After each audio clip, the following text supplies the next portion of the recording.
ഇന്ന് നമുക്ക് കുറച്ച് കപ്പയ്ക്ക, ഇവിടെ കപ്പയ്ക്ക എന്നാണ് പറയുന്നത്, ഒക്കെ നല്ല സൈസുള്ളതൊക്കെ പിടിച്ച് കഴിഞ്ഞു. അപ്പോൾ കുറച്ച് പഴുത്ത് പാകമായി നിൽപ്പുണ്ട്, അതൊന്ന് പറിച്ചെടുക്കാം. ഇതിൽ നിൽക്കുന്നത് നല്ല റൗണ്ട് ഷേപ്പ് മത്തങ്ങ ഷേപ്പിലുള്ള പപ്പായയാണ്. അപ്പോൾ അതേ അവിടെ ഒരെണ്ണം നിറം വീണ് നിൽപ്പുണ്ട്.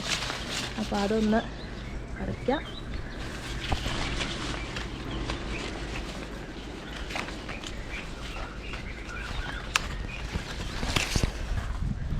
ഇത് ചെറുതാണ് കേട്ടോ, ഇതിൽ വലുതായിരുന്നു ഇവിടെയൊക്കെ ഉണ്ടായിരുന്നത്.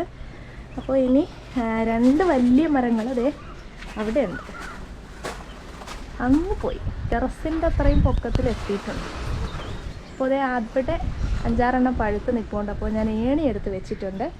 അപ്പോൾ അതിൽ കയറിയിട്ട് പറിക്കാം.